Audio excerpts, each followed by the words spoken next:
Boa noite a todos. Hoje é dia 29 de agosto de 2019. Vamos dar continuidade à nossa dinâmica dos direitos reais. Hoje vamos tratar especificamente dos direitos reais de garantia, o penhor, a hipoteca e a anticrese, a partir do artigo 1419. Então, eu vou compartilhar aqui com os senhores o nosso arquivo, o share, e vamos lá.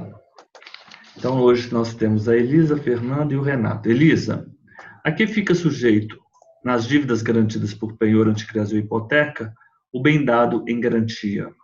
Ao cumprimento da obrigação. Exato. Fernanda, somente quem pode empenhar, hipotecar ou dar anticrese? Só aquele que pode alienar. Exato. Somente quais bens podem ser dados em penhor, anticrese ou hipoteca, Renato? Só um instante, professor, que eu estou com uma dificuldade aqui, o computador tá bem lento, tá? Uhum.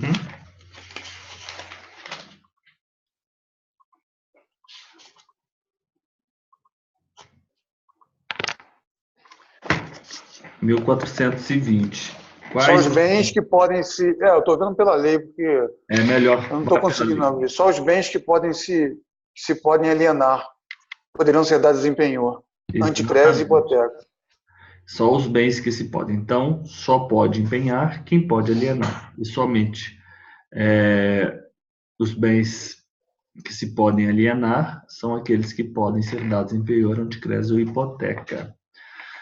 É possível, então, Elisa, eu hipotecar o usufruto de uma pessoa? Não, porque ela não é no proprietário, né? Não, porque o usufruto ele é inalienável. Ah, sim. Por disposição legal, se lembra disso ontem? O usufruto é inalienável. E em razão disso, ele não pode ser dado em penhor, anticrese ou hipoteca. Mas aí seria o usufruto do bem que o senhor está falando, professor? Não, o direito usufruto. Se eu tenho o direito, o meu direito de usufruto é um direito, eu posso oferecer esse direito? Ah, não. Eu achei que fosse o bem. O bem, tudo bem. Não, eu não estou falando, eu estou falando do direito. Ter como objeto o direito. Elisa, qual o efeito da propriedade superveniente das garantias reais estabelecidas por quem não era dono? A ineficácia, a eficácia, isso, a eficácia. Torna eficaz, desde o registro, as garantias. Ok? O que a lei veda relativamente à coisa comum a dois ou mais proprietários? Fernanda? Não pode ser dada em garantia real, na sua totalidade, sem o consentimento de todos. O que a lei autoriza, entretanto, a cada um dos proprietários individualmente? Dar em garantia real a parte que tiver. Exato. O que não importa o pagamento de uma ou mais prestações da dívida? Não importa a exoneração correspondente da garantia. Correto. Nem mesmo em qual hipótese o pagamento de uma ou mais prestações da dívida não importa a exoneração correspondente da garantia. Ainda que esta garantia compreenda vários bens. Em que hipótese o pagamento de uma ou mais prestações da dívida importa exoneração correspondente da garantia? Salvo disposição expressa no título ou na quitação. Quais direitos assistem ao credor hipotecário e ao pignoratício? Escutir a coisa hipotecada ou empenhada e preferir no pagamento a outros credores, observando quanto à hipoteca a prioridade registrária. Exato. O exercício do direito de preferência pelo credor hipotecário deverá observar qual regra, Fernanda? A prioridade no registro. Perfeito, é o que a Elisa já nos havia dito. Mas é isso mesmo. Quais dívidas se excetuam da regra da prioridade no registro da hipoteca?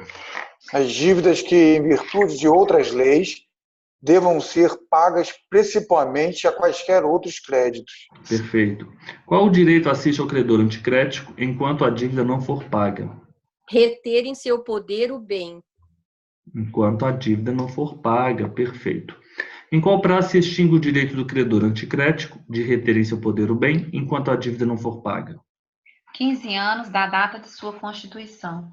O que deverão declarar os contratos de penhor, anticrédito ou hipoteca, sob pena de não terem eficácia? O valor do crédito, sua estimação ou valor máximo, o prazo fixado para pagamento, taxa dos juros, se houver, o bem dado em garantia com as suas especificações. Ok. Quando a dívida se considera vencida, Elisa? Se deteriorando-se ou depreciando-se o bem dado em segurança, desfalcar a garantia e o devedor intimado não a reforçar ou substituir. Se o devedor cair em insolvência ou vier a falir. Se as prestações não forem pontualmente pagas, toda vez que deste modo se achar estipulado o pagamento. Neste caso, o recebimento posterior da prestação atrasada importa renúncia do credor ao seu direito de execução imediata, se perecer o bem dado em garantia e não for substituído. Se desapropriar o bem dado em garantia, hipótese na qual se depositará a parte do preço que for necessária para o pagamento integral do credor. Perfeito. Então, são as hipóteses em que se considera a dívida, né? Deteriorando, depreciando o bem dado, desfalca a garantia, o devedor é insolvente, se as prestações não forem pagas pontualmente. Se se perece o bem dado em garantia e se desapropria o bem dado em garantia. Havendo perecimento da coisa dada em garantia, a garantia se subrogará sobre quais valores? Se subrogará na indenização do seguro ou no ressarcimento do dano. Exato. Aqui, esse parágrafo 2º, ele se refere ao inciso 4º e 5º, é aquela hipótese em que o bem, ao perecimento do bem dado em garantia e não foi substituído, e na hipótese de desapropriação, hipótese na qual se depositará a parte do preço que for necessário para o pagamento do credor. Nessas duas hipóteses, só se vencerá a hipoteca antes do prazo estipulado se o perecimento ou a desapropriação recair sobre o bem dado em garantia e esta não abranger outras, ou seja, outros bens, né? Então, tem que ser um único objeto. Só se vencerá a hipoteca se o perecimento recai sobre o bem dado e esta, né, essa garantia não abranger outros, subsistindo, no caso contrário, a dívida reduzida com a respectiva garantia sobre os demais bens não desapropriados ou destruídos. Então, essa hipótese ela só vale se você tiver aquele único bem e aquele único bem ele perece ou ele é desapropriado. Mas se a garantia for, né, vários bens e um destes bens perece ou um destes bens é desapropriado, aí não, aí subsiste a dívida reduzida daquela garantia que se pereceu ou se desapropriou, com as respectivas garantias sobre os demais bens, correto? Então tá. Nas hipóteses de vencimento antecipado da dívida, compreendem-se os juros correspondentes ao tempo ainda não decorrido? Não se compreendem. Não se compreendem. O terceiro que presta garantia real por dívida alheia fica obrigado a substituir ou reforçar a garantia quando, sem culpa sua, a garantia se perca? Não fica obrigado a substituí-la ou reforçá-la, quando sem culpa sua se perca, né? Exato. Então, aquele terceiro que prestou uma garantia real por dívida alheia não fica obrigado a substituí-la ou reforçá-la quando, sem culpa sua, se perca, né? Então, correto. O terceiro, que presta garantia real por dívida alheia, fica obrigado a substituir ou reforçar a garantia quando, sem culpa sua, a garantia se deteriore? Não fica obrigado quando a garantia se deteriore. O terceiro, que presta garantia real por dívida alheia, fica obrigado a substituir ou reforçar a garantia quando, sem culpa sua, a garantia se desvalorize? Não. Então, naquelas hipóteses, né, de um terceiro que presta uma garantia real por dívida alheia e, sem culpa sua, a garantia se perde ou se deteriora ou se desvaloriza, ele não é obrigado a substituí-la ou a reforçá-la, obviamente, se não houver culpa deste, né? Em que hipótese esse terceiro que presta essa garantia vai ficar obrigado a substituir ou reforçar a garantia? Salvo em cláusula expressa, né? Salvo havendo cláusula expressa, correto? É válida a cláusula que autoriza o credor pignoratício, anticrético ou hipotecário a ficar com o objeto da garantia se a dívida não for paga no vencimento? Não, é nula.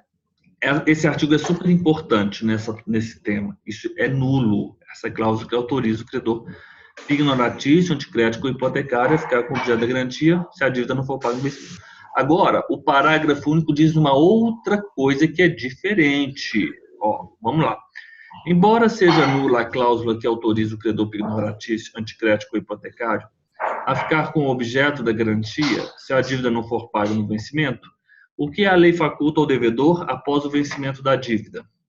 Após o vencimento, poderá o devedor dar a coisa em pagamento da dívida. Os senhores entenderam? O devedor, ele pode deliberar, caso ele queira, a dar a coisa em pagamento pela dívida, mas não pode existir, ou melhor, é nula a cláusula que autoriza o credor pignoratício, anticrético, hipotecário a ficar com o objeto da garantia. Mas, se o devedor, caso queira, é uma liberalidade que é autorizada a ele.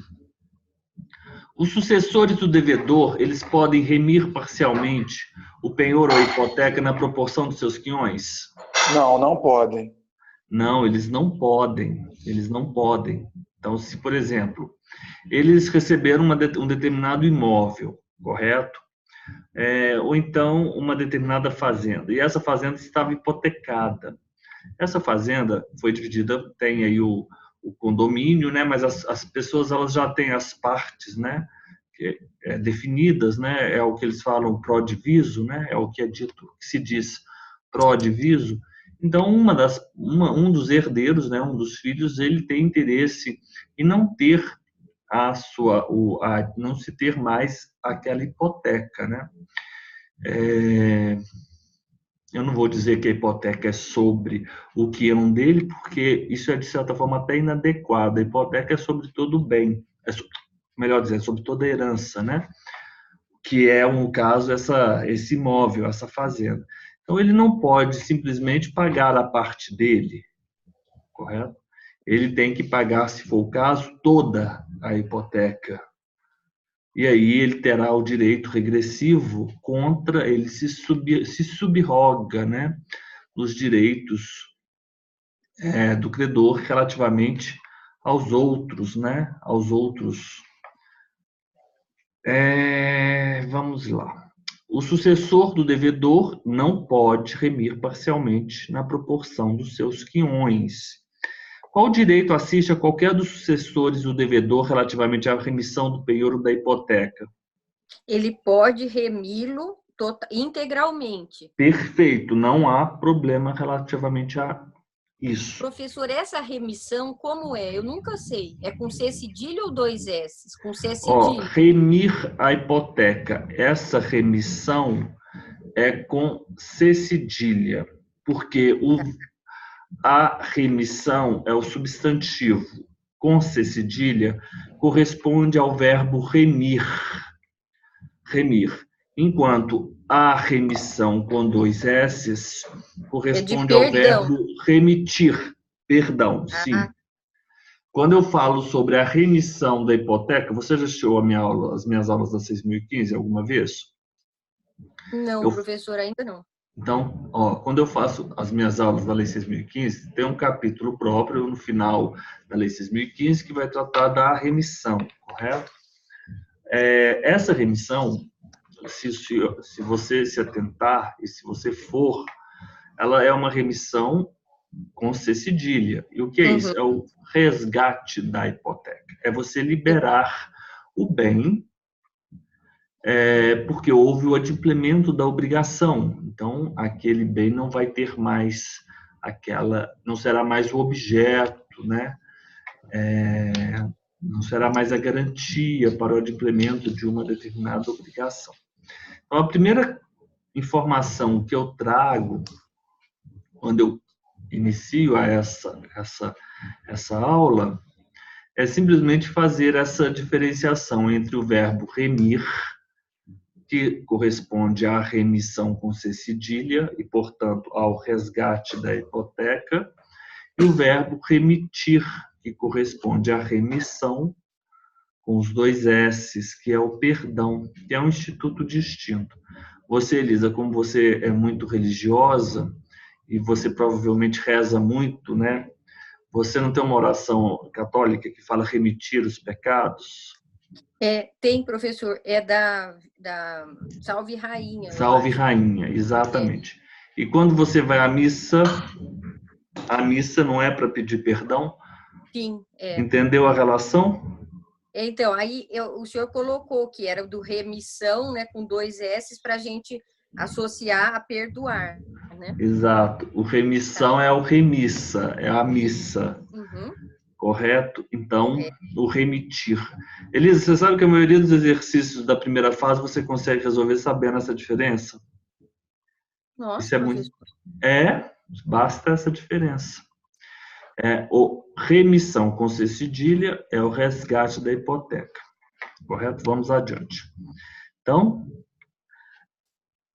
vamos adiante. Em que se subroga o herdeiro sucessor que fizer a remissão? Aqui está adequado, ó, com C cedilha. Ou que remir. Ele fica subrogado nos direitos do credor pelas cotas que houver satisfeito. Exato. A que ficará obrigado o devedor quando excutido o penhor ou executada a hipoteca, o produto não bastar para pagamento da dívida e despesas judiciais? Continuará o devedor obrigado pessoalmente pelo restante. Agora vamos à constituição do penhor. Vamos tratar do penhor. Ó, cadê aquele quadro meu? Até mesmo, pessoal, vocês lembram que eu falei que eu tinha um arquivo? O meu código...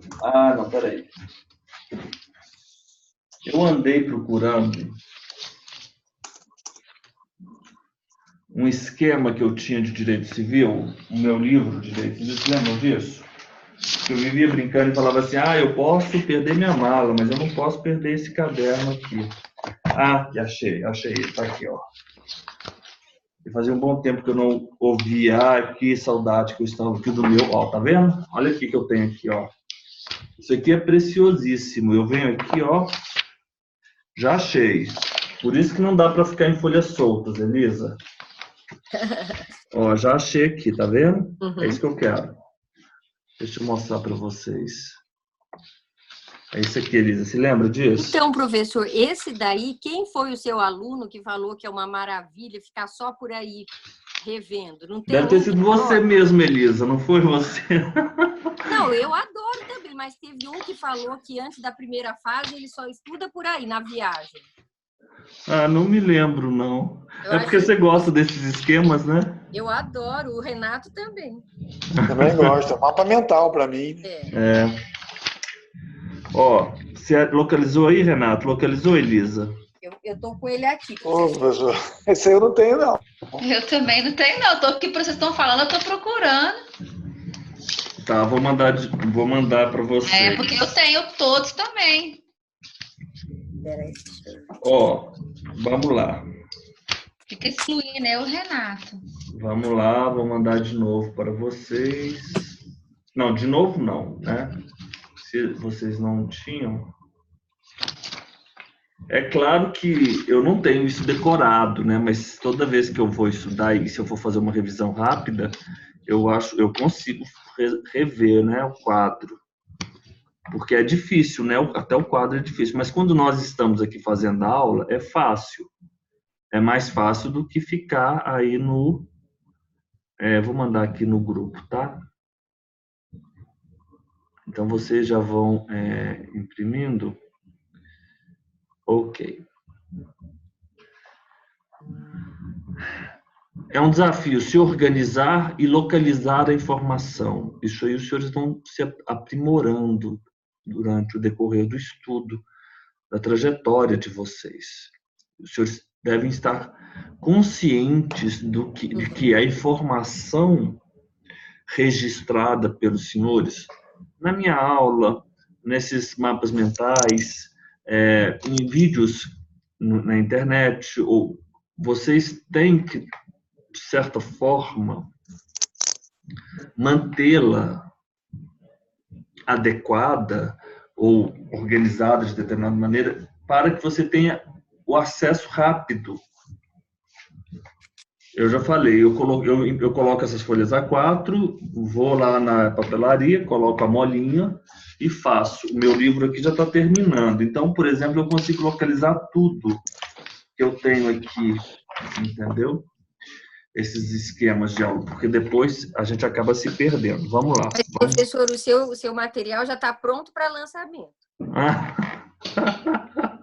Obrigado, Elisa. Né, já pode ir lá para a editora. Pois é. Vamos lá. Obrigado, Elisa. Elisa, como se constitui o penhor? O penhor constitui-se pela transferência efetiva da posse do bem dado em garantia. Exato. Mas essa coisa, qual que é o objeto desse penhor? Esse penhor clássico. É a coisa móvel e alienável. Então, é a transferência. Como se constitui? Com a transferência da posse de uma coisa móvel, suscetível de alienação, que o devedor faz ao credor para garantir uma dívida, correto? Sim. Elisa, esse transferência penhor... é a tradição, né, professor? É a tradição. Elisa, esse é o anel da Caixa Econômica Federal. Essa é a regra geral, ponto. Regra geral, ponto. Então, vamos lá. Mas nem sempre é assim. Há penhor de coisas outras, em que não há transferência. Mas os senhores primeiro vão por esse norte. Regra geral é o anel da Caixa Econômica Federal. Aí, agora, nós vamos fazer algumas outras considerações, nós vamos trazer outros elementos, outras possibilidades. Tudo bem? Mas como se constitui o penhor? Pela transferência de coisa móvel, suscetível de alienação, que o devedor faça ao credor para a garantia de uma dívida. Em poder, entretanto, já trazendo os elementos, em poder de quem permanecem as coisas empenhadas no penhor rural? Continua em poder do devedor. Em poder de quem permanecem as coisas empenhadas no penhor industrial? No poder do devedor. Em poder de quem permanecem as coisas empenhadas no penhor mercantil? Também no poder do devedor. Em poder de quem permanecem as coisas empenhadas no penhor de veículo? Em poder do devedor. Então, rural, eu sempre falava, rural, industrial, mercantil e de veículos, penhor rural, industrial, RINVE, ou VERIM, veículos, rural, industrial, mercantil, RINVE. A gente pode criar um rural, industrial, mercantil de veículos, sempre com o devedor, tá bom? O que incumbe ao devedor em poder das coisas empenhadas? No penhor rural, industrial, mercantil e de veículos. Vamos lá? Quem é? Renato, por favor. Ele deve guardar e conservar, né? As coisas empenhadas. Outra coisa importante, os senhores já estão num nível muito avançado, mas sempre atentem, né? Porque o penhorado, ele não se confunde com o empenhado. Correto? Né, Renato? Não, sim, é que eu li a letra da lei aqui. Não, claro, mas você falou certo, não é? Você não cometeu nenhum equívoco, você fez absolutamente correto. Só mesmo para trazer isso, porque às vezes a gente tem uma... Não sei, a gente quase penhorado é quase, não é? Quase. Quase que a gente cai, quase que a gente vai por esse caminho tortuoso, né? Muito cuidado ali. O que qualquer dos contratantes deverá promover em relação ao instrumento do penhor? Deverá promover o registro no cartório de títulos e documentos. Ok. Onde será registrado o penhor comum? No cartório de títulos e documentos. No RTD. Perfeito. E aqui já completamos a nossa primeira coluna. Seguiram aí? Vamos seguindo por ela, hein? Vamos por ela. Penhor comum, RTD. Penhor comum, 1431. Ah, não. Aqui é 1432. tem que consertar aqui. Deixa eu colocar aqui. 1432. Vamos adiante. Direitos do credor pignoratício. Quais são os direitos do credor pignoratício? A posse da... Pode falar? Sim, É o por Renato favor. mesmo. A posse da coisa empenhada, a retenção dela, ao ressarcimento do prejuízo que houver sofrido por vício da coisa empenhada, a promover a execução judicial ou a venda amigável, se lhe permitir expressamente o contrato, ou lhe autorizar o devedor mediante procuração, a apropriar-se dos frutos da coisa empenhada que se encontra em seu poder, a promover a venda antecipada mediante prévia autorização judicial, sempre que haja receio fundado de que a coisa empenhada se perca ou deteriore, devendo o preço ser depositado. Então vamos aqui marcar. Esse arquivo os senhores têm aí com os senhores. Vamos lá. A posse da coisa empenhada é direito, mas os senhores observam que nem sempre. Retenção da coisa empenhada, posse, retenção, até que o indenizem das despesas devidamente justificadas que tiver feito, não sendo ocasionado por culpa sua. Também, assim, ao ressarcimento que houver sofrido por vício na coisa empenhada. Vamos marcando aqui os verbos, né? Posse, retenção. Essa retenção também tem relação com o pagamento da dívida, né? Deveríamos ter colocado aqui. A promover a execução judicial. Promover execução judicial. Promover a execução judicial, venda amigável, se lhe permitir expressamente o contrato, ou se lhe autorizar o devedor. Promover execução judicial, venda amigável. Ok. Vamos marcando aqui as palavras mais importantes. Apropriar-se dos frutos. Apropriar-se dos frutos. Então, aqui são outras que nós temos que marcar também. Vão seguindo aí, ó. A promover a venda antecipada mediante autorização judicial, sempre que haja receio fundado de que a coisa empenhada se perca ou deteriore, devendo o preço ser depositado, né? Esses são os direitos do credor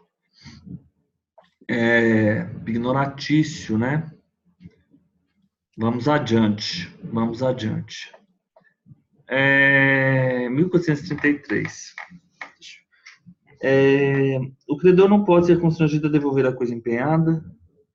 Por que não tem a pergunta aqui? 1433. Professor, quando não tem a pergunta do 34 que o senhor está falando agora? 1433. Tá, é o seguinte, o dono da coisa empenhada pode impedir a venda antecipada, substituindo-a ou oferecendo outra garantia real idônea.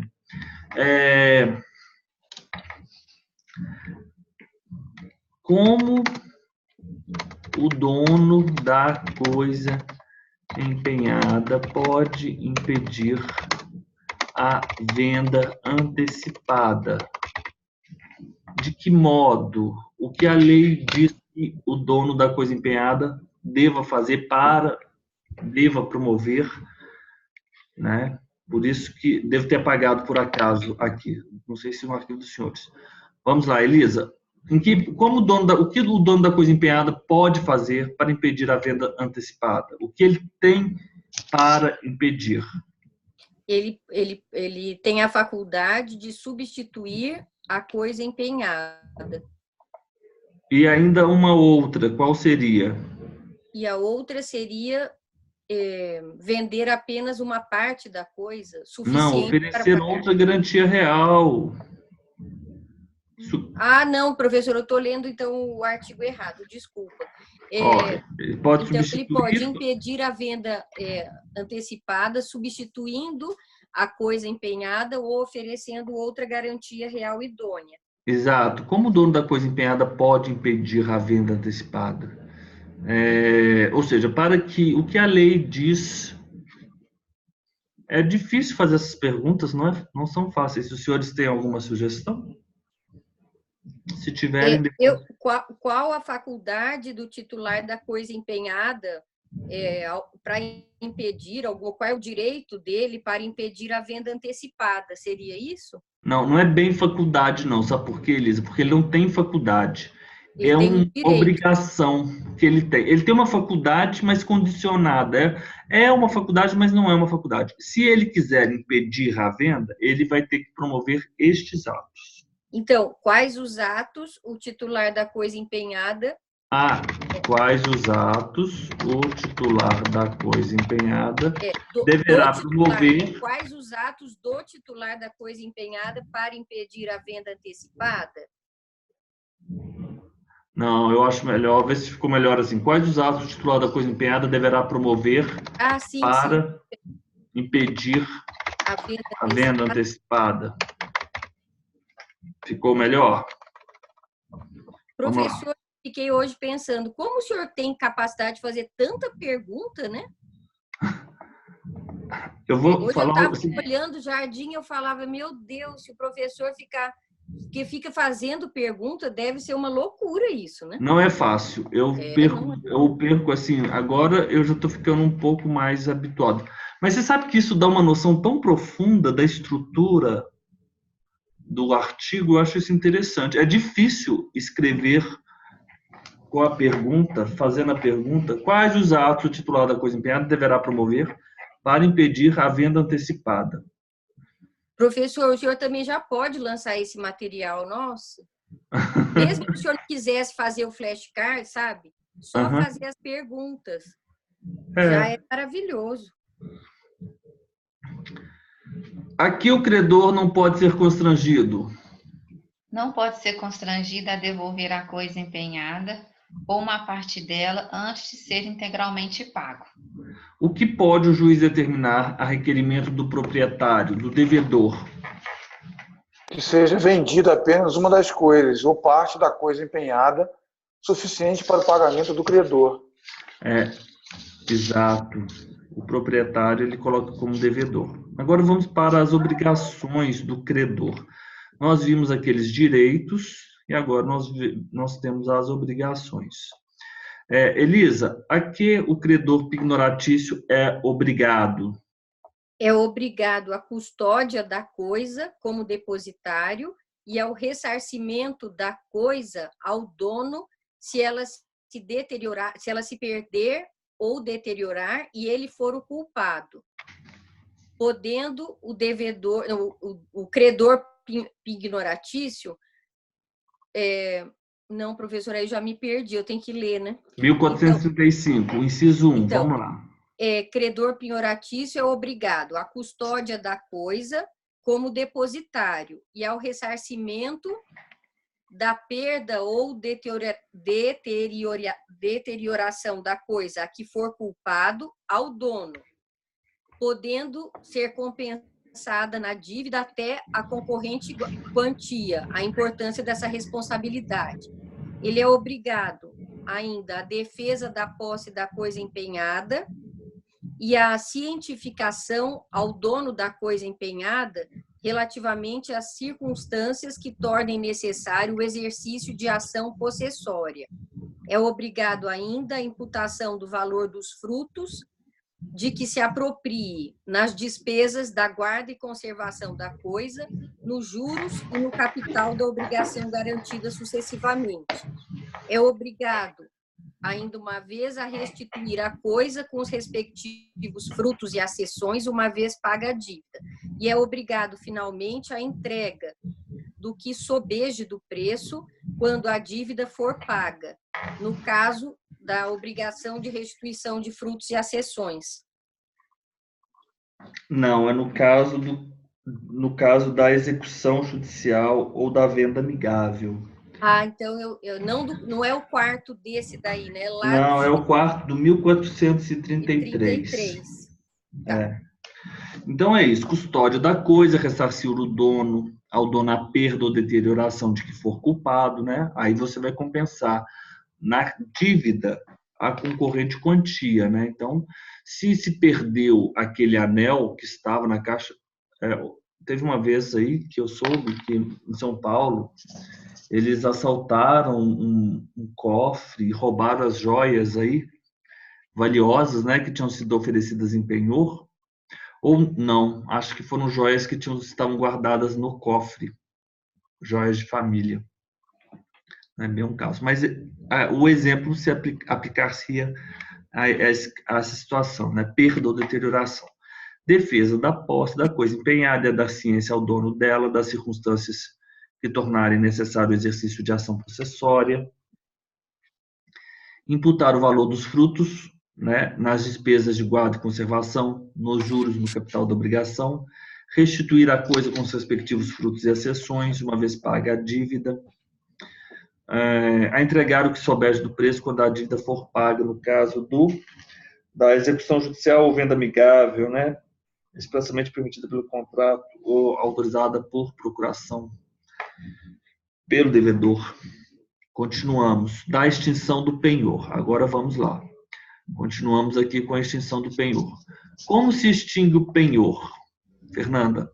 Extinguindo-se a obrigação, perecendo a coisa, renunciando o credor, confundindo-se na mesma pessoa as qualidades de credor e de dono da coisa, dando-se a adjudicação judicial, a remissão ou a venda da coisa empenhada, feita pelo credor ou por ele autorizada. Ok. Quando se presume a renúncia do credor, Renato? Quando consentir na venda particular do penhor sem reserva de preço, quando restituir a sua posse ao devedor. Também quando anuir a sua substituição por outra garantia. Exato. Então, presume-se a renúncia se ele consente na venda particular do penhor. Na venda particular, na verdade, é do objeto do penhor, né? Sem reserva de preço. Quando restituir a sua posse ao devedor e quando anuir a sua substituição, né? Eu acho que nessa hipótese ele continua, ou melhor seria dizendo que ele continua com outro penhor, né? Continuaria havendo outro penhor, né? Vamos adiante. Quais os efeitos de haver... Deixa eu colocar aqui a setinha. Quais os efeitos de haver a confusão tão somente quanto a parte da dívida pignoratícia? Subsistir o penhor... É você, Elisa, mesmo. Subsistir o penhor inteiro quanto ao resto. Operando-se a confusão tão somente quanto a parte da dívida pignoratícia, subsistirá inteiro o penhor quanto ao resto. Quando a extinção do penhor... Elisa, já que você está aí com esse código tão sensacional comentado, vamos ver se a gente tem um exemplo bom aqui para esse 1436, parágrafo 2º, por favor? Tá. Para a gente enriquecer aqui a nossa dinâmica. Enquanto isso, eu vou buscar aqui no meu Cristiano Chaves.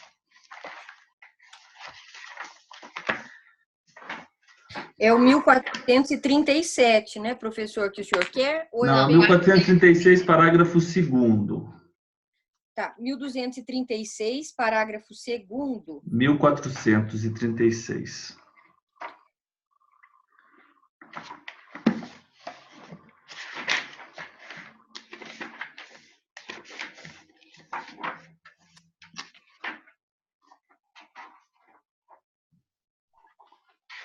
Professor, eu não estou achando ele falar exatamente sobre o parágrafo 2º. Ele está falando sobre o perecimento da coisa depois da extinção, né? O direito. Depois ele está falando que o parágrafo 1º estabelece a substituição da garantia, não tem nada a ver isso. É da renúncia que o senhor quer uma... Quando há a confusão tão somente quanto à parte da dívida pignoratícia.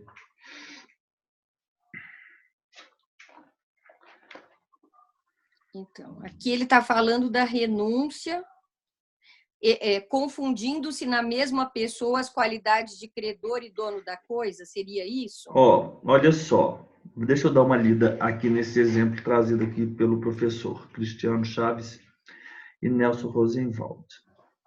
A extinção do penhor também é possível diante do fenômeno da confusão. Ninguém pode se tornar credor de si próprio. Caso o credor pignoratício adquire a propriedade da coisa que lhe for antes empenhada, inter vivos ou por herança, deixe de ser mero possuidor direto, convertendo-se em seu verdadeiro titular. Daí inútil a garantia sobre a coisa própria, que, conforme estudaremos, só é viável tratando-se do direito real de garantia da propriedade fiduciária. Aliás, essa confusão não se identifica com a confusão como modalidade extintiva da obrigação. Eis que, se na mesma pessoa se confundissem as qualidades de credor e devedor da obrigação garantida pelo penhor, este desapareceria pela forma do inciso 1 do 1436. Aplicando-se o princípio da indivisibilidade da garantia real, adverte o parágrafo 2º do artigo 1436 que a confusão parcial não propicia a extinção do penhor, subsistindo integralmente a garantia sobre os bens móveis que não forem adquiridos pelo credor pignoratício. Então, aqui não é bem aquele exemplo da herança, não. Aqui é quando o credor ele compra aquelas joias que foram dadas em garantia. É diferente. A garantia real, portanto, a garantia real será preservada se a identificação entre os sujeitos é apenas parcial, como exemplificadamente na hipótese em que o credor adquire apenas um dos 5 objetos dados em garantia. No caso, subsistirá o penhor sobre os outros 4 bens móveis não adquiridos pelo credor. Tudo bem. Os senhores entenderam? Naquele caso, a pessoa adquire os bens, Ok, é um exemplo. Mas, professor, esse Marco Aurélio de Mello, ele aqui não dá exemplo. Eu acho que ele mais comenta a partir do prisma da jurisdição. Mas eu vou tirar foto, mandar no grupo. Tá bom. Quando a extinção do penhor produz efeitos? Renato? Fernanda. Eu não sei, agora eu fiquei na dúvida. Fernanda, pode ser você. Depois de averbado o cancelamento do registro à vista da respectiva prova. Ok. Agora vamos para o penhor rural. O penhor rural já está aqui, na minha coluna do meio. Estou aqui com a minha colinha, penhor rural. Mediante quais instrumentos se constitui o penhor rural, Renato? Na verdade, qual a extinção 1437? 1438. Constitui-se um penhor rural mediante instrumento público ou particular. Isso, exatamente. Renato, mas você recebeu aquele arquivo no WhatsApp? Recebi, sim, recebi. Então, olha aí, abre esse arquivo, por favor. Rural, institui-se pelo estrutura pública ou instrumento particular. Eu coloquei assim, um instrumento do penhor elevado a registro, tudo bem. Nós vamos ter aí 3 figuras. Nós vamos ter um penhor que é o penhor comum, que é o anel na Caixa Econômica Federal. Os senhores terão que perceber qual penhor estamos a tratar, correto? Penhor comum, nós temos aí a transferência da posse, mas, por exemplo, o rural não há transferência da posse, correto? Nós temos esse comum, nós temos o especial e nós temos o legal. O especial, ele vai ser o rural, ele vai ser o industrial e mercantil, ele vai ser o de direitos e de títulos de crédito e o de veículos. Rural, instrumento público ou particular. O que é esse PA e PP aqui nesse esquema? É o agrícola e o pecuário. Ah, tá. Tá bom? Onde os instrumentos do rural, que é um gênero que compreende duas espécies, o penhor agrícola e o penhor pecuário, onde os instrumentos deverão ser registrados, Elisa? Deverão ser registrados no registro de imóveis da circunscrição da coisa empenhada. Da circunscrição em que estiverem situadas as coisas empenhadas, ok? O que a lei faculta o devedor emitir em favor do credor, prometendo pagar em dinheiro a dívida que garante com penhor rural?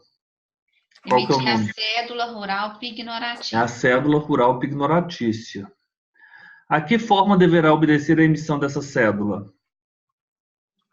A forma determinada em lei especial. O penhor agrícola e o penhor pecuário podem ser convencionados por prazos superiores aos das obrigações garantidas? Não, não podem. E se vencidos os prazos, permanece a garantia? Sim, permanece a garantia. Então, ela não pode, mas se vencido o prazo, permanece a garantia.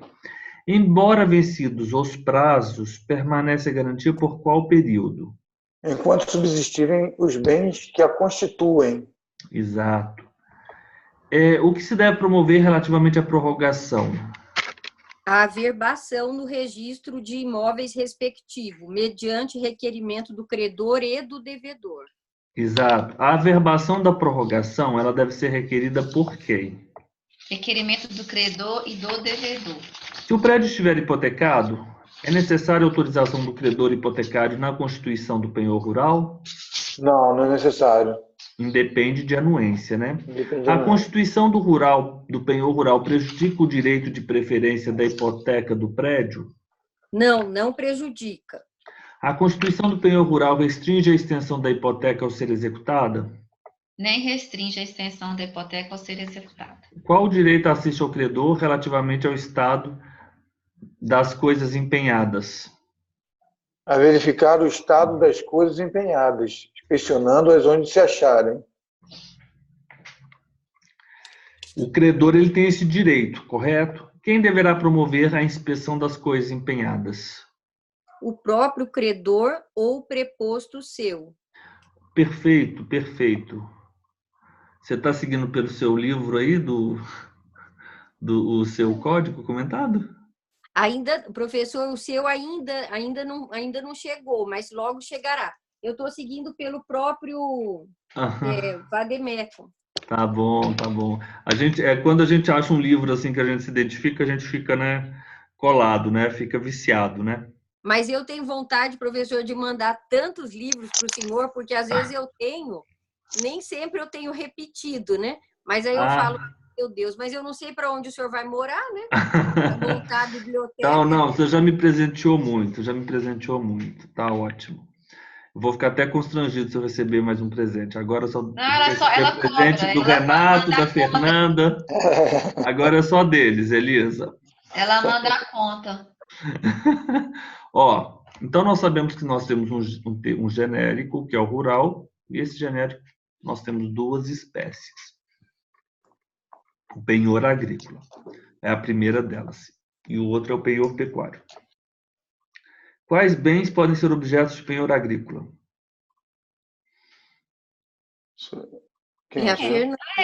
Desculpa. Máquinas e instrumentos de agricultura, colheitas pendentes ou em via de formação, frutos acondicionados ou armazenados, lenha cortada e carvão vegetal, animais do serviço ordinário de estabelecimento agrícola.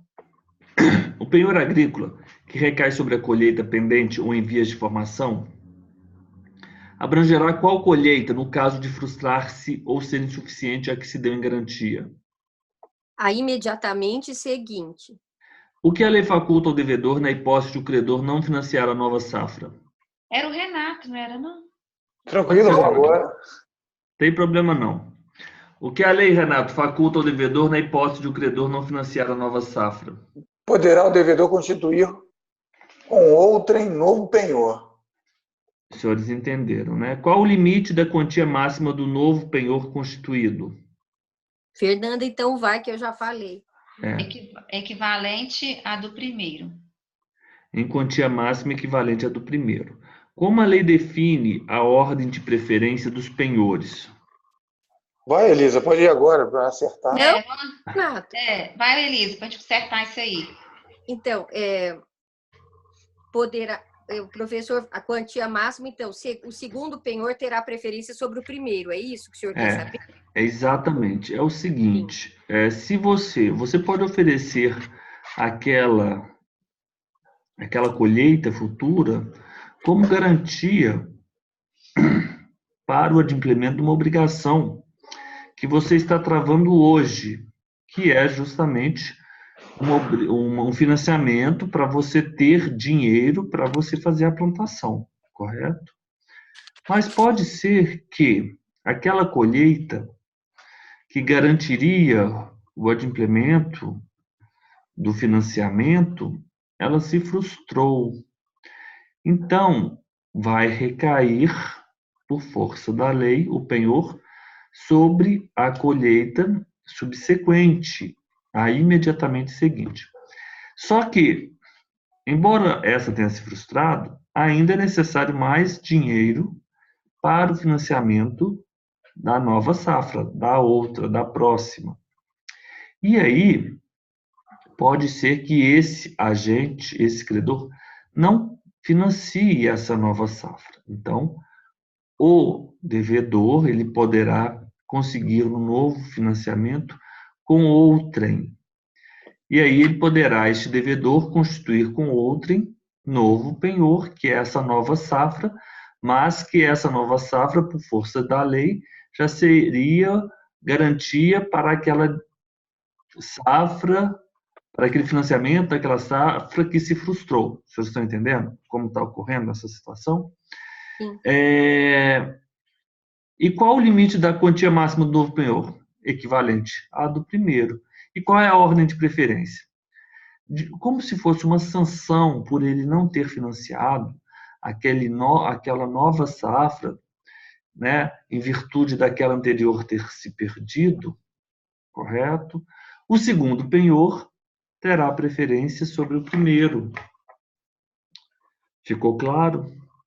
E aqui, o que abrangerá o primeiro penhor? O primeiro penhor, apenas o excesso na colheita apurado na colheita seguinte. Os senhores entenderam como funciona isso aqui?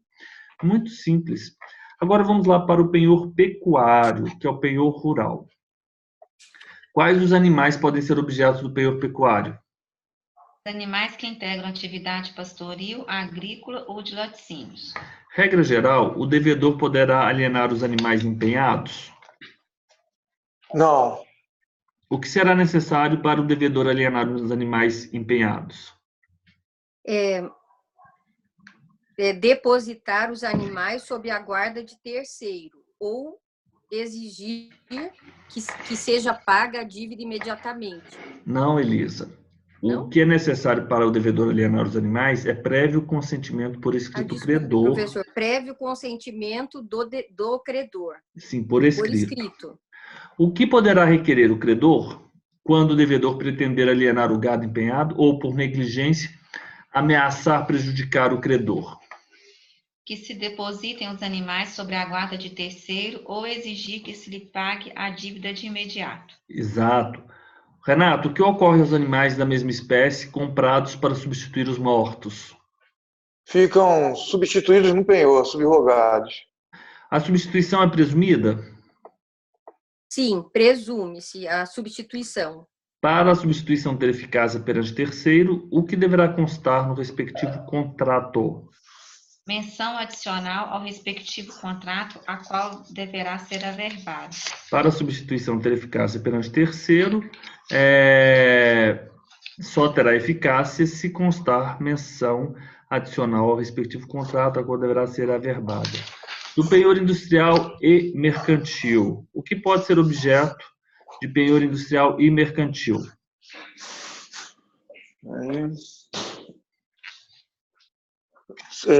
Máquinas, aparelhos, materiais, instrumentos instalados em funcionamento, com os acessórios ou sem eles, animais utilizados na indústria, sal e bens destinados à exploração das salinas, produtos de suinocultura, animais destinados à industrialização de carnes e derivados, matérias-primas e produtos industrializados. Então, esse é o penhor industrial e mercantil.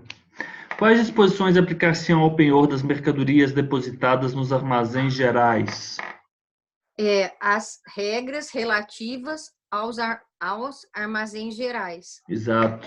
Quais disposições? Então, regula-se pelas disposições relativas aos armazéns gerais o penhor das mercadorias neles depositadas. Mediante quais instrumentos se constitui o penhor industrial ou mercantil? Mediante instrumento público ou particular. Constitui-se o penhor industrial ou mercantil mediante instrumento público ou particular. Onde deverão ser registrados os instrumentos? No cartório de registro de imóveis da circunscrição estiverem situadas as coisas empenhadas. Exato, olha só. O segundo item é o PIN, instrumento público ou particular, no cartório de registro de imóveis. Prometendo pagar em dinheiro a dívida que garante com penhor industrial ou mercantil, o que poderá emitir o devedor? Cédula creditícia respectiva. Exato. Cédula do respectivo crédito, na forma, exato, na forma e para os fins que a lei especial determinar. Em relação ao penhor industrial e mercantil, o devedor pode alterar as coisas empenhadas ou mudar-lhes a situação sem o consentimento por escrito do credor? Não, ele não pode. O que deverá fazer o devedor que, anuindo o credor, alienar as coisas empenhadas? Deverá repor outros bens da mesma natureza que ficarão substituídos no penhor. Perfeito. Em relação ao penhor industrial e mercantil, tem o credor direito a verificar o estado das coisas empenhadas? Sim, tem o direito de verificar o estado das coisas empenhadas. Inspecionando-as, né? Inspecionando-as onde se acharem. Exato. Agora vamos fazer o seguinte, vamos fazer o nosso intervalo de 10 minutos e nós já voltamos daqui a pouco para a nossa segunda parte. Aqui, stop share. Então,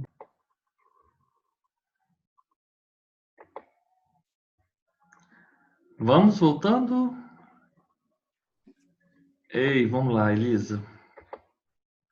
Foi bem seu dia hoje, Elisa?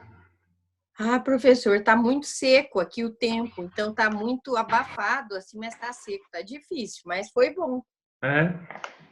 Você está com uma cara muito feliz, Elisa. Obrigada. Vamos lá. Já uns 10 minutos, por onde anda o Renato e a Fernanda. Vamos já colocar aqui o nosso arquivo. Elisa, você tem os arquivos aí? Você imprimiu os arquivos, as perguntas e respostas? Professor, eu imprimi, mas eu não estou com essas daqui aqui, perto de mim agora. Tá bom. Ok. Estamos tratando agora do penhor de direitos e títulos de crédito, né? 1451 até 1460, parágrafo único, e depois o penhor de veículos.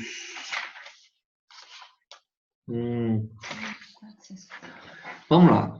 Em relação ao penhor de direitos e títulos de crédito, o que pode ser objeto de penhor? Pode ser objeto de penhor o título de crédito, não é? Direitos suscetíveis de cessão sobre coisas móveis. Sobre coisas móveis. Exatamente. Obrigada. É isso aí. Mediante quais instrumentos se constitui o penhor de direito? Instrumento público ou particular. Onde deverão ser registrados os instrumentos? No RTD, nos títulos de documentos. Exato. O que deverá o titular do direito empenhado entregar ao credor pignoratício? Deverá entregar documentos comprobatórios do direito. Em que hipótese o titular de direito empenhado não deverá entregar ao credor pignoratício os documentos comprobatórios do direito? Salvo se tiver interesse legítimo em conservá-los. Quando o penhor de crédito tem eficácia? Quando notificado ao devedor. Como se tem notificado o devedor no penhor de crédito?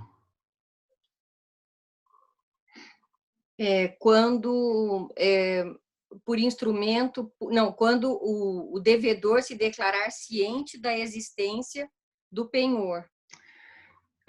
O penhor de crédito ele tem eficácia quando notificado ao devedor. E o devedor, se tem como notificado, se é instrumento público ou particular, declarar-se ciente da existência do penhor. 1453. Quais atos deverão praticar o credor pignoratício? Nessa hipótese, claro. Atos necessários à conservação e defesa do direito empenhado e a cobrar os juros, mais prestações acessórias compreendidas na garantia. A partir de que momento deverá o credor pignoratício cobrar o crédito empenhado? Assim que se torne exigível. Assim que se torne exigível. Como deverá proceder o credor pignoratício se o crédito consistir numa prestação pecuniária? Deverá depositar a importância recebida de acordo com o devedor pignoratício. É isso, professor? Exato, exato. A partir de que momento o credor pignoratício pode cobrar o crédito empenhado? Assim que o crédito se tornar exigível. E como deverá proceder este credor se o crédito consistir numa prestação pecuniária? Então, se este crédito consistir numa prestação pecuniária, ele depositará a importância recebida de acordo com o devedor ou onde o juiz determinar. O que ocorrerá se consistir na entrega da coisa? Se subrogará o penhor. Nesta se subrogará o penhor. Estando vencido o crédito pignoratício, qual direito assiste ao credor? O direito a reter da quantia recebida o que lhe é devido, restituindo o restante ao devedor, ou a escutir a coisa a ele entregue. Estando vencido o crédito pignoratício, então tem o credor direito a reter da quantia recebida o que lhe é devido, restituído o restante ao devedor, ou a escutir a coisa a ele entregue. Somente a quem o devedor deve pagar, se o mesmo crédito for objeto de vários penhores. Só ao credor pignoratício. Exato, só ao credor pignoratício. Pelo que responde o credor referente aos demais credores que, notificado por qualquer um deles, não promover oportunamente a cobrança. Responde por perdas e danos. O titular do crédito empenhado só pode receber o pagamento se o credor pignoratício praticar um ato, por escrito. Qual seria este ato?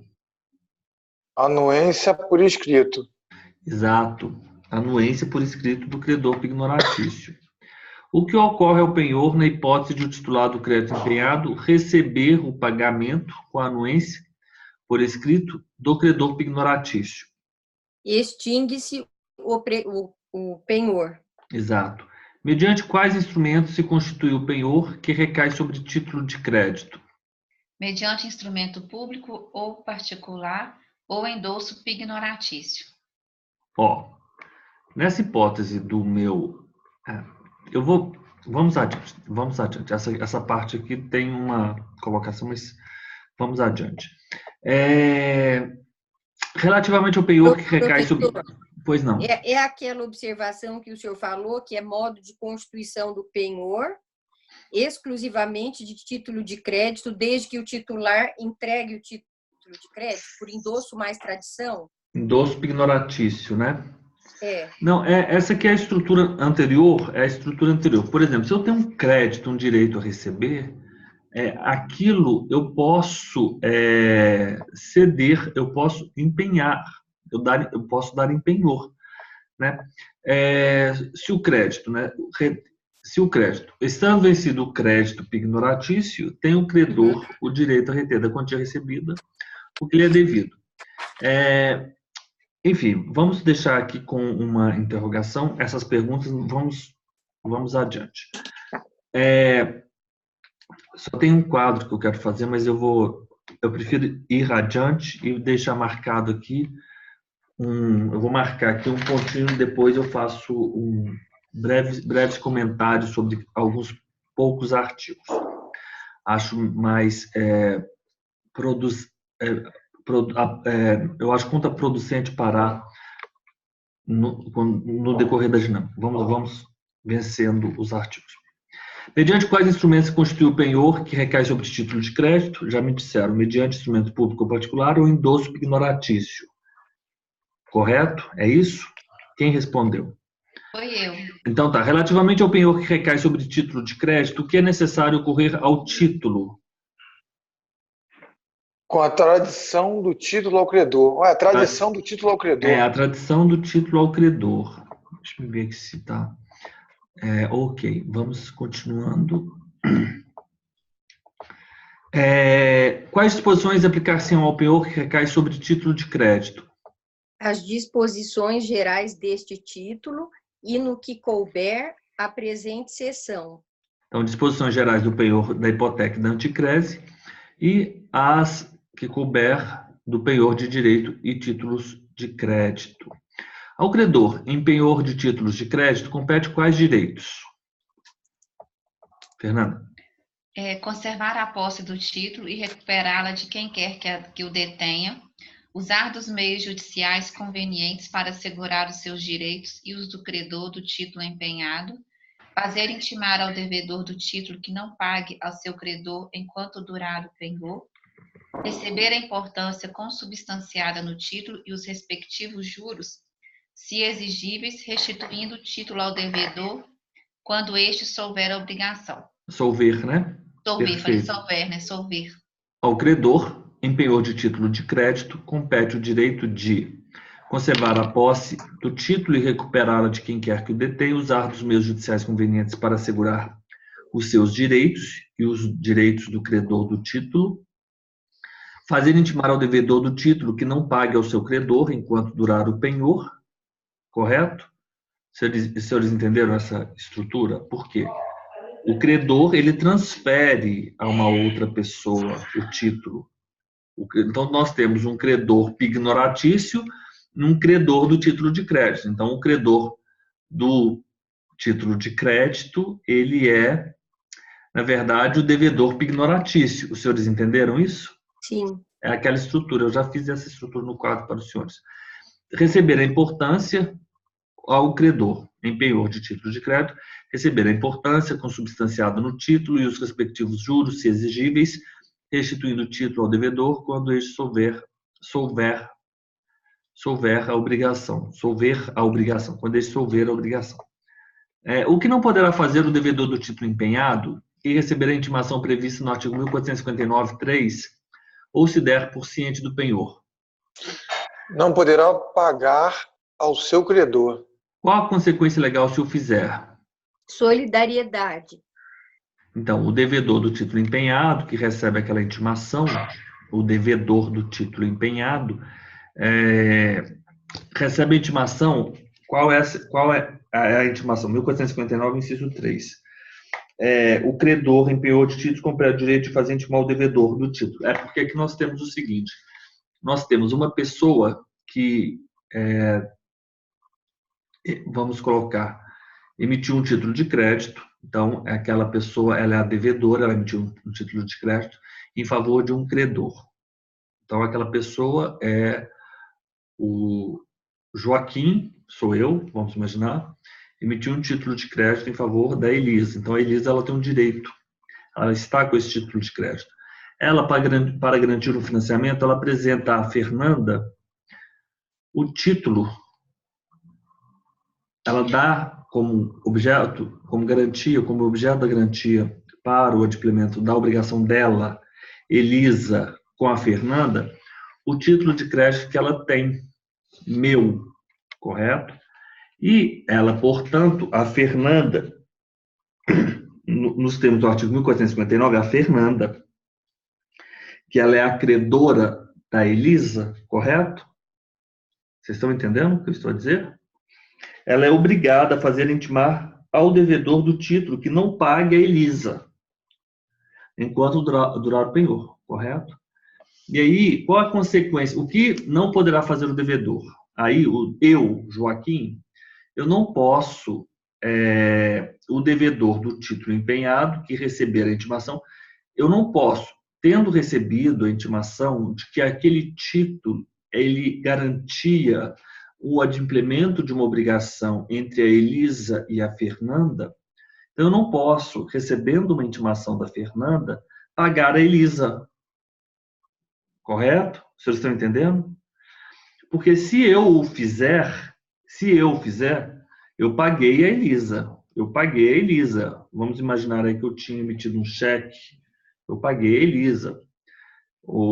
Qual a consequência legal se eu fizer? E se eu o fizer, eu vou responder solidariamente por este, que é por quem? Solidariamente por quem? Pelo credor. Por isso que eu coloquei credor, que é o credor, ele é ao mesmo tempo credor da minha relação, Elisa é credora minha, e ela é ao mesmo tempo devedor pignoratício, por perdas e danos perante o credor pignoratício. Então, quando eu faço esses exemplos, eu sempre coloco a figura credor-devedor, então, eu devedor, Elisa credora, e a Elisa ocupa também um polo de devedora pignoratícia em face de um outro credor que ostenta o nome de credor pignoratício. Ficou claro isso? Professor, então é solidariedade nas perdas e danos? Isso, perante o credor pignoratício, correto? Então, os senhores vão ter sempre que ler essas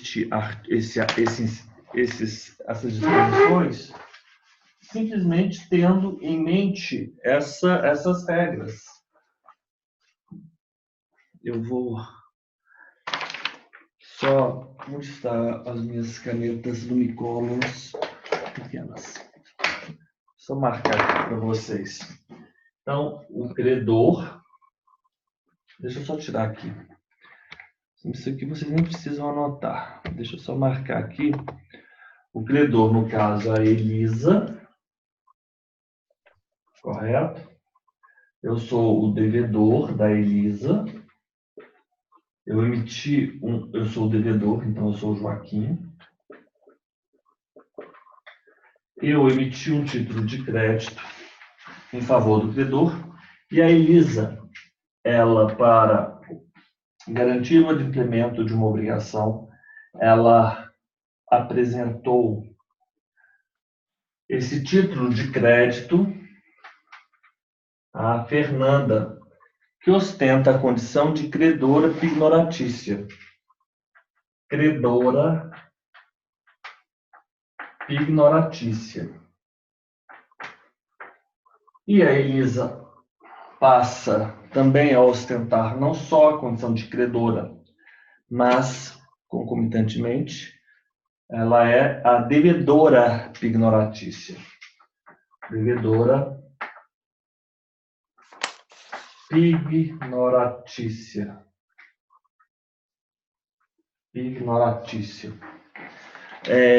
Se os senhores forem observar, o titular do crédito, por exemplo, o artigo 1457, só para a gente fazer um breve adendo aqui.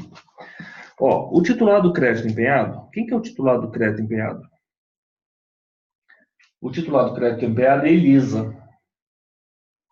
Quem que é o titular do crédito empenhado? A Elisa, 1457. A Elisa, ela só pode receber o pagamento com a anuência por escrito da Fernanda, que é a credora pignoratícia. Os senhores estão entendendo? Caso em que o penhor se extinguirá. Afinal de contas, a Fernanda, de certa forma, com essa anuência, ela também anui na extinção do penhor. Por exemplo, o penhor que recai sobre título de crédito constitui-se mediante instrumento público ou particular ou endosso pignoratício. Pode ser tanto por um instrumento quanto por endosso. No dorso, assinar. No dorso, endosso e transmite. Vocês lembram daquelas nossas aulas de títulos de crédito? Que o endosso ele era a assinatura e a tradição?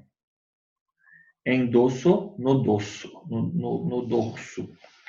Basta a assinatura. Basta a assinatura. E ele pode ser tanto em preto ou em branco. Se lembram disso?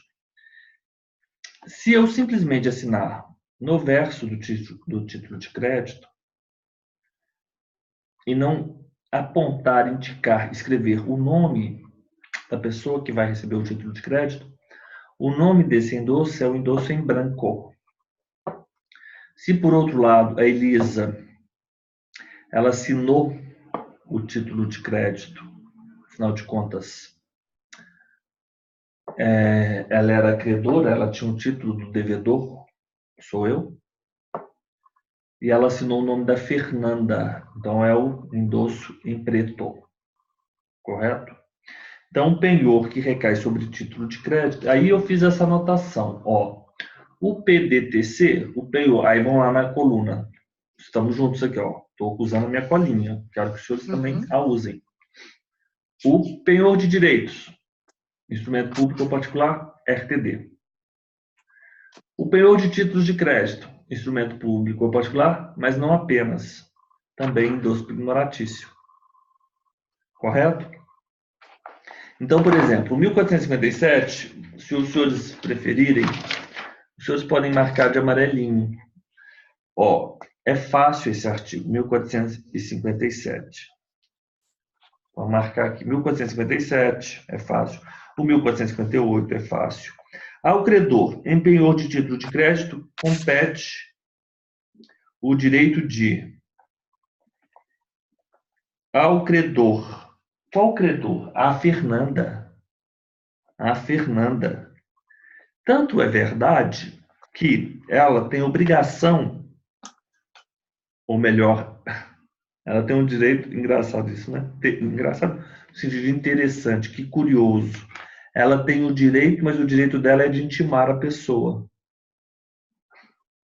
Não é bem um dever? Ela tem o direito de fazer intimar que não pague ao seu credor enquanto durar o penhor. Fazer intimar ao devedor que não pague ao seu credor. Não, perdão, pessoal. Nesse 1459, o credor, ele é a Elisa. A Elisa é que intima o devedor do título, a mim, que não pague ao seu credor. Quem é o credor que tem o credor? A Elisa. A Elisa não é o credor que tem o credor? Simplesmente melhoraria muito se fosse dito credor ignoratício. Então, esse 1459, os senhores vão interpretar como sendo os direitos da Elisa. Os direitos da Elisa. Os direitos da devedora pignoratícia. Não é? Que é o credor original, né? Exato. Eu prefiro simplesmente chamá-lo... É ótimo usar essa expressão, inclusive. Credor original. Credor original, credor. Ou então sempre em contraponto ao credor pignoratício. O credor original é o devedor pignoratício. Então, ao credor em título de crédito compete o direito de conservar a posse do título e recuperá-la, usar os meios judiciais convenientes para assegurar os seus direitos, fazer intimar ao devedor do título que não pague ao seu credor enquanto durar o penhor. O devedor do título empenhado, quem que é o devedor do título empenhado? Sou eu. Que receber a intimação da Elisa,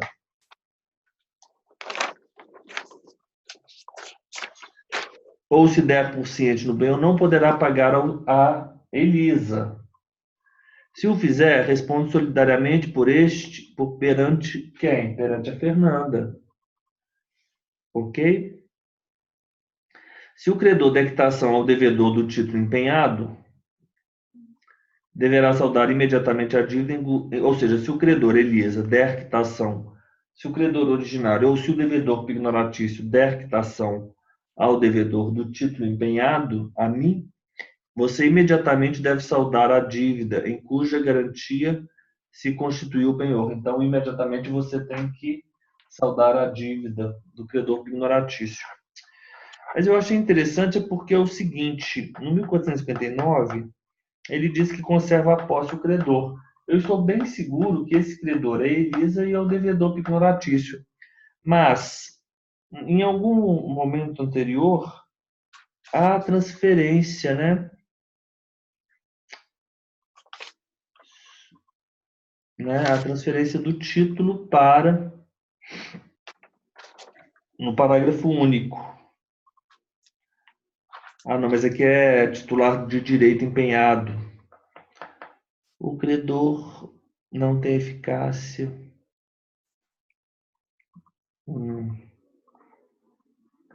Agora eu tive uma dúvida. Será que não é transferido para o credor pignoratício o título? O título permanece com o devedor pignoratício ou com o credor? Pela leitura do 1459, inciso 1, parece que sim.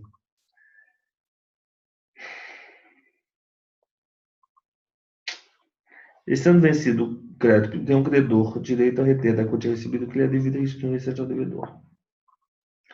Vamos adiante, porque esse tema... Pois não, Elisa. Eu acredito que o endosso pignoratício, que é o modo de constituição do penhor, tem a entrega do título de crédito, pois que é o endosso mais a tradição.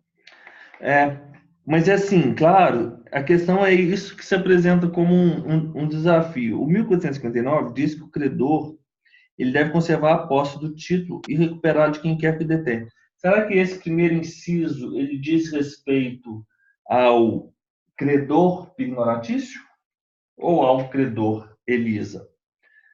Por essa regra, se houver havido o endosso, credor pignoratício. Mas, no inciso 3, fazer intimar ao devedor do título que não pague ao seu credor. Então, é porque o inciso 1, ele trata do credor pignoratício. O inciso 2, inciso 3, qual que é o credor que tem credor? É o credor Elisa, é a devedora pignoratícia. Será que eles fariam essa maldade? Então, mas quem tem o direito de intimar o devedor do título é o credor pignoratício, né? Pois é, agora que eu estou achando que não. Sabe por quê? Porque ele tem o direito de fazer intimar ao devedor do título que não pague ao seu credor. Então não pode ser o pignoratício, porque o pignoratício, qual que é o credor que tem credor, Elisa? É você. Você não é credora do devedor, Joaquim? Então, a Fernanda tem o direito, a Fernanda, que é a credora pignoratícia, ela tem o direito de intimar o devedor, Joaquim, para que não pague mal. Quer dizer, que não pague... Mas que não pague ao... Não, mas que não pague ao seu credor? Não, ela fala que não paga. Então, essa hipótese não poderia ser. O credor, Elisa, não pode, deve intimar o devedor para que não pague o seu credor. É o que a lei fala. Então, obrigatoriamente, esse inciso 3, ele está falando do credor Elisa. Eu não sei, professor, eu tinha entendido assim, que era a credora pignoratícia é que está dizendo para o devedor não pagar... eu entendo assim também. Não pagar a Elisa. Porque senão o devedor vai pagar mal. E aí, no caso, não é que ele tenha que pagar 2 vezes. A consequência vai ser que ele é solidário nas perdas e danos. Elisa, eu concordo absolutamente, mas você me ajuda a decifrar, então, o inciso 3, 1459. Eu tenho que localizar quem é esse credor. Eu tenho uma pista. É um credor. Tem o direito então, de... Ele fala, professor, o credor pignoratício... Não, lá do credor. Caput, Não, do Caput. O credor pignoratício, que é o empenhor de título de crédito, não é? Ele pode fazer intimar ao devedor, Joaquim, que não pague ao seu credor original. Não. Elisa, ele está falando o seguinte: quem é o credor que tem credor? É a Fernanda, não é? Não, a Fernanda, ela é a credora que tem devedora. Ah, entendi, professor. É porque, Elisa, você aqui é credora pignoratícia. Não, mas aí, professor, ele está falando para o devedor, não pagar ao credor do devedor. Fazer intimar ao devedor do título que não pague ao seu credor. ao seu do devedor. O problema é o seu. Tá. Fazer intimar ao devedor do título. Quem é o devedor do título? É o Joaquim, que não paga ao seu credor. Quem que é o credor da Elisa? É a Fernanda. É o credor pignoratício. Professor, quer ver aqui o que está escrito? Ó, no comentário do Marco Aurélio Bezerra de Mello. O penhor de título de crédito se configura com a tradição do título.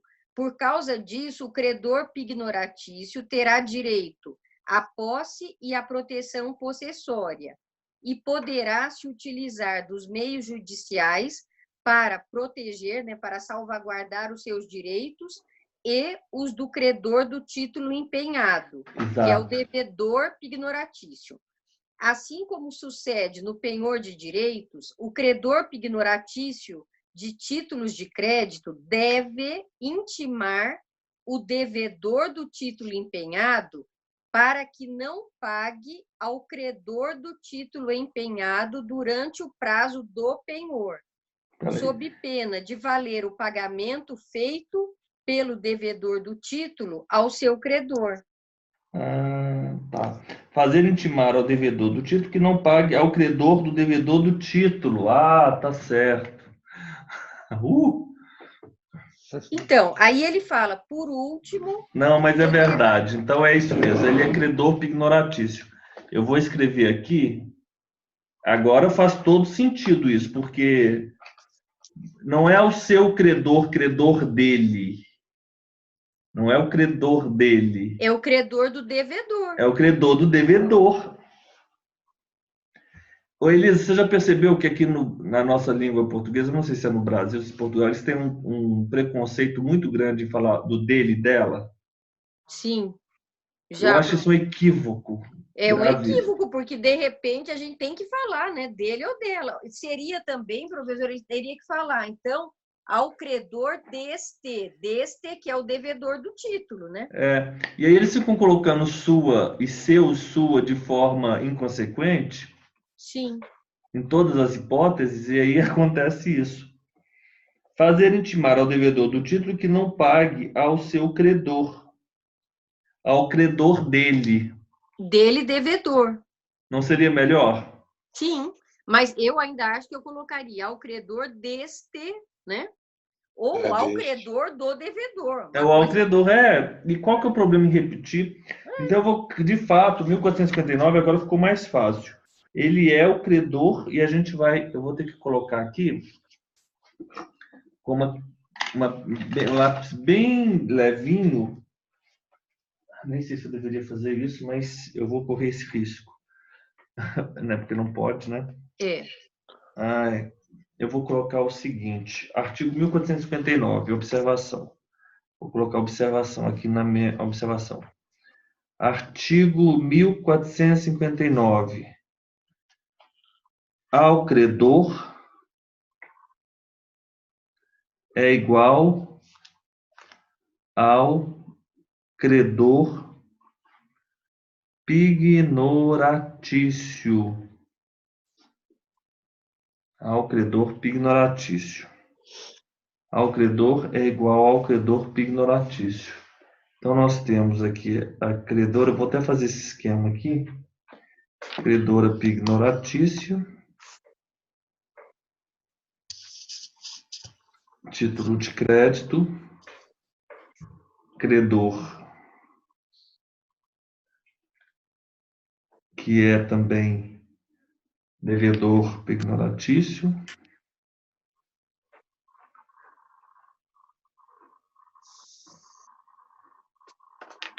Pignoratício.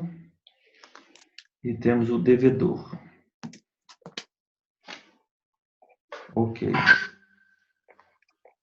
No título de crédito. Ok.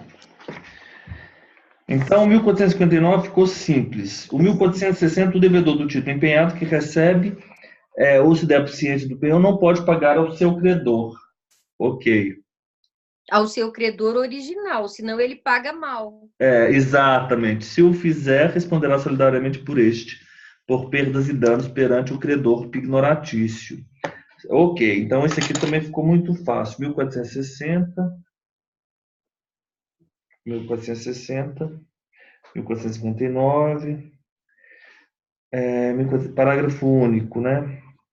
E se o É mais ou credor... menos, professor, assim, aquela, eu não sei, a mãe da criança que fala para o vizinho, você não pode brincar com o meu filho que ele está de castigo, né? Enquanto durar o castigo, você não pode brincar. Se você brincar, você também vai ficar de castigo. É mais ou menos isso, não é?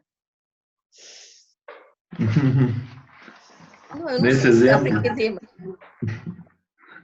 não sei, assim, mas é que se você desafiar a ordem e pagar ao credor original, ou se você desafiar a ordem e brincar com o meu filho, você também vai levar uma punição, vai ser alguma isso. coisa assim. Se o credor der quitação ao devedor do título empenhado, deverá saldar imediatamente se o credor. Aí é o credor der quitação ao devedor do título empenhado, deverá saldar imediatamente a dívida em cuja garantia. Aí o credor que ele está falando é esse credor aqui. O parágrafo único é o credor, não é o credor pignoratício, é o outro credor. Correto? É o credor Sim. original. O parágrafo único é o credor original, né? Sim, porque aí se eu, Elisa, receber do devedor Joaquim, eu tenho que imediatamente pagar a minha credora, que é a Cleonice. Não é Exato. isso? Exatamente. Em 1455, deverá o credor pignoratício cobrar o crédito empenhado assim que se torne exigível. Se esse constitui uma prestação pecuniária, depositará a importância recebida de acordo com o devedor pignoratício, correto? Ou onde o juiz determinar. Se constitui uma entrega de coisa, essa coisa se subroga no penhor. Estando vencido o crédito, tem o credor direito de reter da quantia recebida o que lhe é devido, restituindo o restante ao devedor ou excutir a coisa a ele entregue. Vamos lá para agora o penhor de veículos, né? Penhor de veículos. Vamos lá no share. Vamos lá. Compartilhar. Do penhor de veículos. Podem ser objetos de penhor os veículos empregados em quais atividades, Elisa? Os veículos de qualquer transporte ou condução. Fernanda, mediante quais instrumentos se constitui Fernando o penhor? saiu, professor. Saiu por quê? Eu nem vi.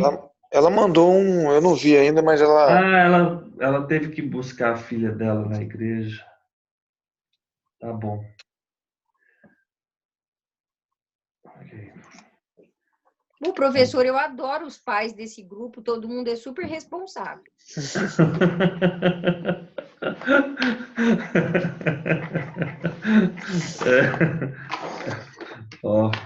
Podem ser objeto de penhor os veículos empregados em quais atividades, em qualquer espécie de transporte ou condução.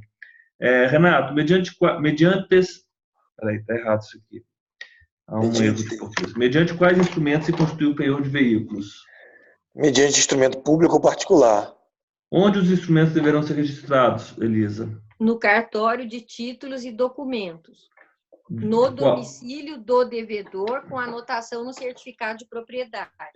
Tá, então são duas coisas. O instrumento, ele deve ser registrado no RTD do domicílio do devedor, além de serem registrados e anotado o penhor, né, no certificado de propriedade.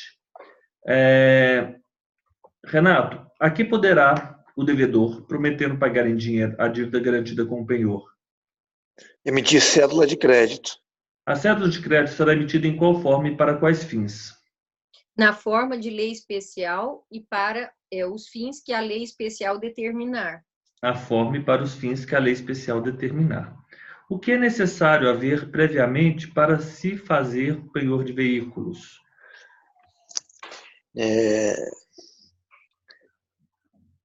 Não se fará o penhor de veículos sem que estejam previamente segurados contra furto. Então, devem estar previamente segurados contra furto, avaria, perecimento e danos causados a terceiros. Tá, então vamos colocar em negrito aqui.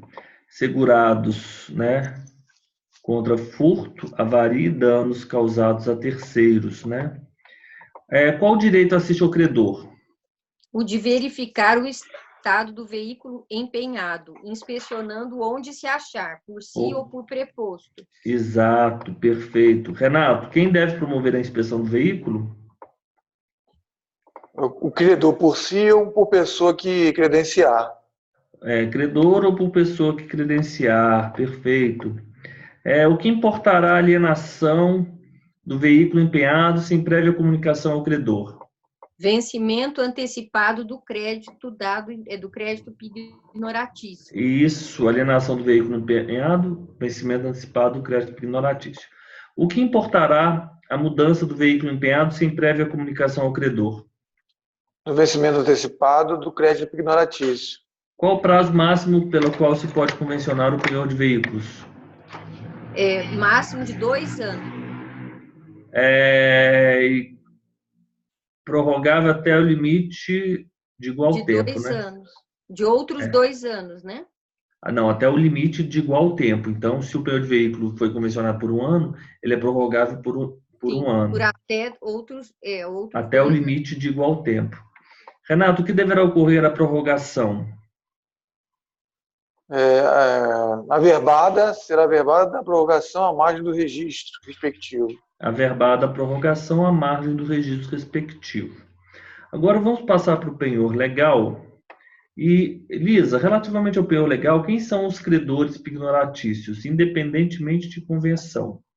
São os hospedeiros, ou fornecedores de pousada ou alimento sobre as bagagens, móveis, joias ou dinheiro que os seus consumidores ou fregueses tiverem consigo nas respectivas casas ou estabelecimentos, pelas despesas ou consumo que aí tiverem feito. O dono do prédio rústico ou urbano, sobre os bens móveis que o rendeiro ou inquilino tiver guarnecendo esse mesmo prédio pelos aluguéis ou rendas. Então, são estes os credores pignoratícios no penhor legal, independentemente de convenção. Renato, como se calculará, ou melhor, se extrairá, que é o verbo utilizado pela lei, o valor da dívida enumerada no inciso 1 do artigo 1467? Conforme tabela impressa, prévia e ostensivamente exposta na casa, dos preços de hospedagem, de pensão ou dos gêneros fornecidos. Se não houver tabela impressa, prévia e ostensivamente exposta na casa, qual a consequência jurídica atribuída ao penhor? Será nulo. Isso. O que a lei autoriza ao credor nas hipóteses dos incisos do artigo 1467? São essas que Elisa disse. Tomar em garantia um ou mais objetos até o valor da dívida. Os credores do artigo 1467 poderão fazer efetivo o penhor antes de recorrerem à autoridade judiciária em qual circunstância? Na circunstância de que haja perigo na demora. O que os credores deverão dar aos devedores? Comprovante dos bens de que se apossarem. Tomado o penhor, o que requererá ao credor ato contínuo? Sua homologação judicial. Como pode o locatário impedir a constituição do penhor? Mediante calção idônea. Perfeito. Hipoteca. Vamos tratar da hipoteca. Disposições gerais. O que pode ser objeto de hipoteca? Aí a gente tem que pensar naquele desenho, professor, é isso? Pode ser. Você se lembra dele?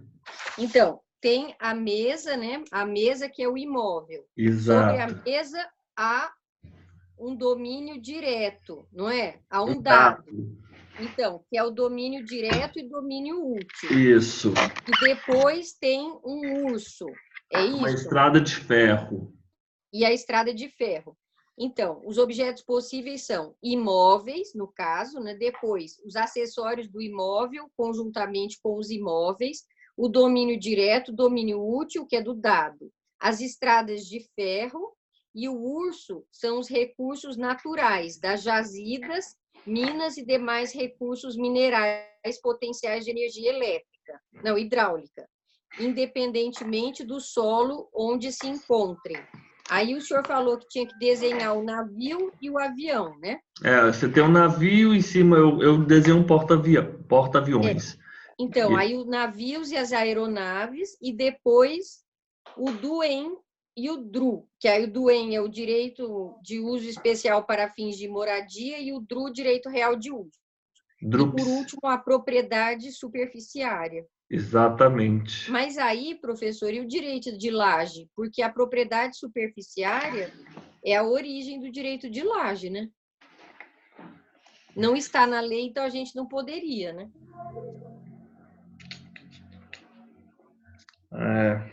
Mas eu acho que com a evolução dos estudos, quem sabe essa lei mude. Ótimo, Elisa. Ficamos aí com essa, né? É. A gente nunca sabe essas coisas, porque eles demoram tanto a mudar, né?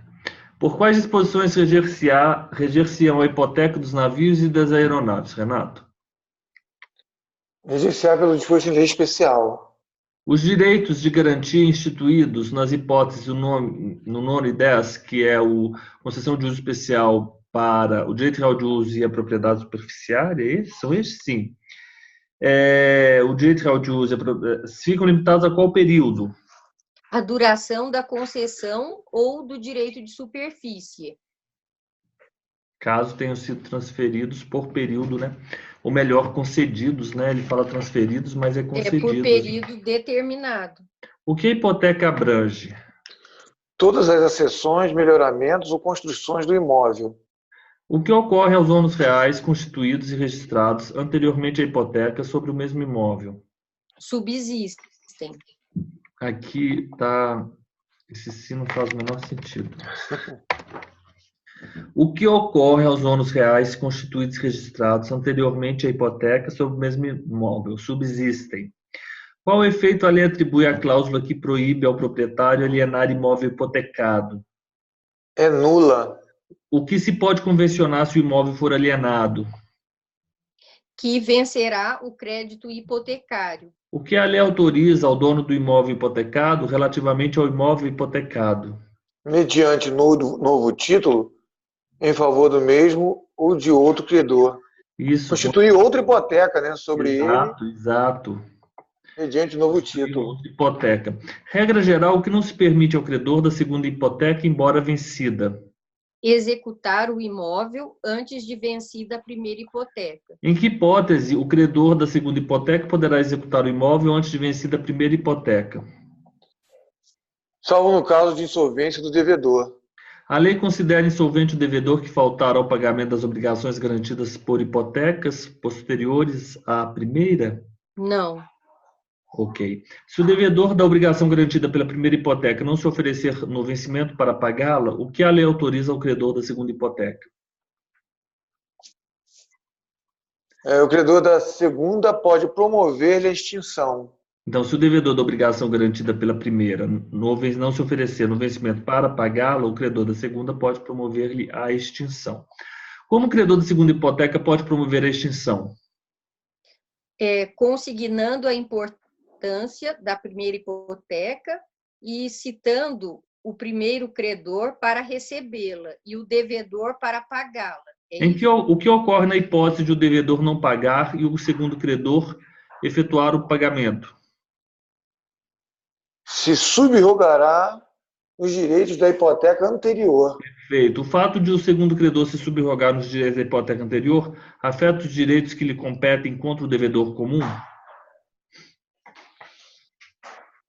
Não afeta. Não afetam. Não afetam. Pessoal, eu vou fazer o seguinte, nós já estamos chegando aqui no nosso tempo. O 1478, ele vai, na verdade, essas disposições gerais, elas vão até o 1488. Eu vou, então, pedir para os senhores, para nós encerrarmos a nossa aula, porque já são 9h25, nós já fizemos os dois blocos de 50 minutos, e amanhã nós continuamos aqui com essa parte da hipoteca. Eu achei muito válida essa nossa discussão sobre o penhor de direitos e títulos de crédito, e amanhã nós continuamos aqui com a hipoteca de CRES e laje, correto? Então, Elisa, você quer se manifestar, dizer alguma coisa? Professor, eu adorei a aula, apesar de sermos menos hoje, menos pessoas, né, que a gente sente a falta dos amigos que não puderam vir, mas foi muito produtivo, porque é uma coisa tão difícil que a gente sempre tem que rever para saber se está entendendo, né? Com certeza. Amanhã a gente vai fazer aqui uns esquemas Esse da hipoteca a gente precisa estar com muita tranquilidade, porque são muitas informações, né?